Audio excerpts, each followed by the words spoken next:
আজকে আমরা দেখব লিনাক্সে কিভাবে আইপি অ্যাড্রেস দেখতে হয় এবং কিভাবে আমরা তা চেঞ্জ করতে পারি।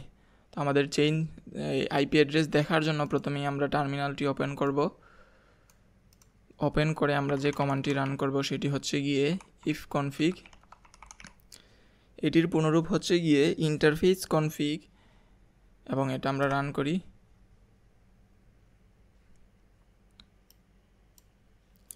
আমাদের সামনে IPv4 অ্যাড্রেস এবং IPv6 অ্যাড্রেস কিন্তু আমাদের সামনে চলে আসছে। এখন আমরা এই আইপি অ্যাড্রেস আরও একটি কমান্ডের মাধ্যমে আমরা দেখতে পারি, সেটি হচ্ছে গিয়ে আইপি অ্যাড্রেস। এই যে আমাদের সামনে IPv4 অ্যাড্রেস এবং IPv6 অ্যাড্রেস কিন্তু চলে আসছে। এখন আমাদের আইপি অ্যাড্রেস চেঞ্জ করার জন্য আমাদের এই যে নেটওয়ার্ক যে চিহ্নটা আছে এখানে আমরা রাইট ক্লিক করব, তারপর আমরা যে এই এডিট কানেকশনসে ক্লিক করলাম। এখান থেকে আমরা ইথারনেট কানেকশন এবং ওয়াইফাই কানেকশন আমরা দুটোটাই চেঞ্জ করতে পারবো।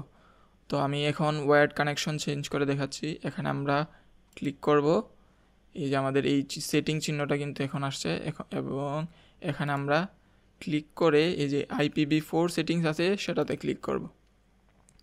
তারপর আমরা এই যে অ্যাড আছে অ্যাডে ক্লিক করব। তারপর এই যে অ্যাড্রেসটা আছে এটা কিন্তু আমাদের এই যে আইপি অ্যাড্রেসটা আছে এটার সাথে আমাদের সামঞ্জস্য রেখেই কিন্তু আমাদের এই নতুন আইপি অ্যাড্রেসটা দিতে হবে। তো আমি যদি দেই, এখানে প্রথম 6টা আমাদের সেম রাখতে হবে, 192.168. এখান থেকে আমরা চেঞ্জ করতে পারবো বা আমাদের মন মতো দিতে পারি। যেমন এখানে আমরা যদি 30 দেই ডট তারপর 25 এন্টার, এই যে আমাদের নেট মাস্ক কিন্তু অটো চলে আসছে। তারপর আমরা গেটওয়েতে ক্লিক করলাম এবং আমাদের গেটওয়ে দিব 192.168.30। এখন এই যে আমরা এই গেটওয়েটা দিছি, এই প্রথম 3 ডটের আগে যা দিছি আমাদের এখানে কিন্তু সেম দিতে হবে, সেম দিব। তারপর আমরা যে লাস্টের এই 3টা বা 2টা ঘর আমরা যাই দেই সেটা কিন্তু আমরা চেঞ্জ করে বা সেম দিলেও সমস্যা নাই। আমি এখানে চেঞ্জ করে দিচ্ছি 1 2 5 বা 6 এবং এখানে আমরা সেভ দেব। এখন আমরা আইপি অ্যাড্রেস চেঞ্জ করছি। তো এই আইপি অ্যাড্রেস যে চেঞ্জ করছি এটা কার্যকর হওয়ার জন্য আমাদের এই যে লিনাক্স যে এনভায়রনমেন্ট আছে এটা আমরা রিস্টার্ট দিব। তো রিস্টার্ট দেওয়ার জন্য আমরা এখানে ক্লিক করে রিস্টার্টে দিলাম।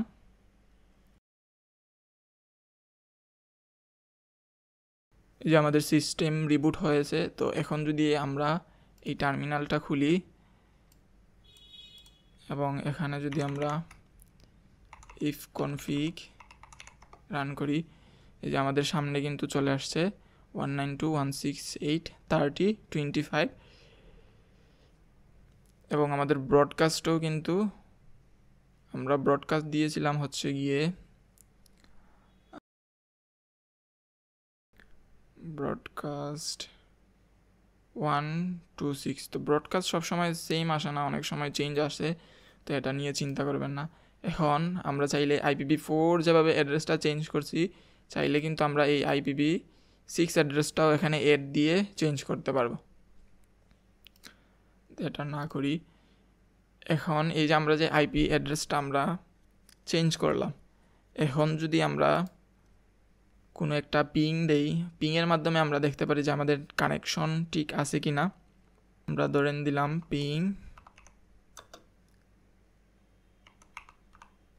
tesla.com।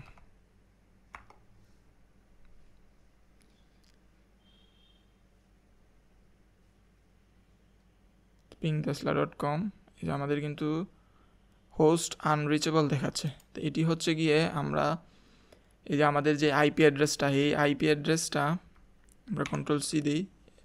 এই যে আমাদের আইপি অ্যাড্রেসটা আছে এই আইপি অ্যাড্রেসটা কিন্তু আমাদের ডিএইচসিপি সার্ভারে আমাদের রেজিস্টার করা নাই। তো ডিএইচসিপি সার্ভার কী করে? ডিএইচসিপি সার্ভার হচ্ছে গিয়ে আমাদের আইপি অ্যাড্রেসটা রেজিস্টার করে রাখে এবং আমাদের কম্পিউটারের ইউনিক আইডি একটা সেখানে রেজিস্টার করে রাখে।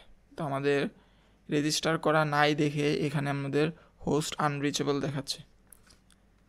তো আমাদের এই আইপি অ্যাড্রেসটা ডিএইচসিপি সার্ভারে রেজিস্টার করার জন্য আমরা সিম্পলি রান করতে পারি হচ্ছে গিয়ে sudo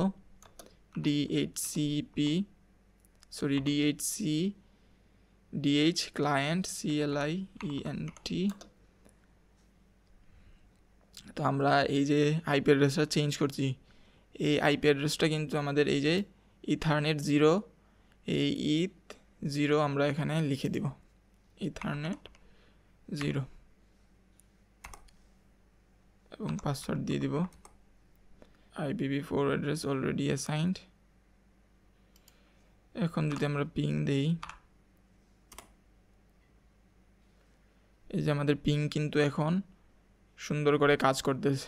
এখন যদি আমরা Ctrl+C দেই, এই যে এত package transmitted 8 receive 0 package loss, এবং এখানে দেখাচ্ছিল হচ্ছে গিয়ে 9+9 এরর্স, 100% প্যাকেট লস। অর্থাৎ আমাদের এই যে আইপি অ্যাড্রেসটা এখন কিন্তু আমাদের ডিএইচসিপি সার্ভারে রেজিস্টার হয়ে গেছে। এখন যদি আমরা সবগুলো ক্লিয়ার করি এবং আইপি অ্যাড্রেসটা দেখি, যে আমাদের আইপি অ্যাড্রেস কিন্তু চেঞ্জ হয়েছে এবং এই যে আমাদের ব্রড আইপি এটাও কিন্তু আমাদের চেঞ্জ হয়েছে। এখন চাইলে আমরা লিনাক্সে ম্যাক অ্যাড্রেসও চেঞ্জ করতে পারি। তো ম্যাক অ্যাড্রেস চেঞ্জ করার জন্য আমরা শাটডাউন দিব। এই শাটডাউন থেকে আমরা এই যে এটাতে আমরা কালিতে ক্লিক করলাম, তারপর আমরা সেটিংসে ক্লিক করব। সেটিংস থেকে আমরা এই যে নেটওয়ার্ক আছে, এই নেটওয়ার্কে চলে গেলাম, ঠিক আছে। এই নেটওয়ার্ক থেকে এই যে আমাদের ম্যাক অ্যাড্রেস, এই ম্যাক অ্যাড্রেসে এই যে আমরা রিফ্রেশ বাটনটা আছে, generate a new random Mac address, আমরা এখানে ক্লিক করলাম। এই যে আমাদের ম্যাক অ্যাড্রেস কিন্তু চেঞ্জ হয়ে গেছে। এই যে কেবল কানেক্টেড, এটা ঠিক চিহ্ন না থাকলে এটাতে ঠিক চিহ্ন দিয়ে দিবে। এবং আমরা যদি ওকে দেই, মনে রাখবো আমরা E94 লাস্টে। আবার যদি আমরা চেক করি, E94 কিন্তু আছে। তো সবাইকে ভিডিওটি দেখার জন্য অসংখ্য ধন্যবাদ। সবাই বেশি বেশি করে প্র্যাকটিস করবেন এবং কোনো কোয়েকশন থাকলে কমেন্টের মাধ্যমে জানিয়ে দিতে পারেন এবং চ্যানেলটি সাবস্ক্রাইব এবং ভিডিওটি লাইক এবং কমেন্ট করবেন।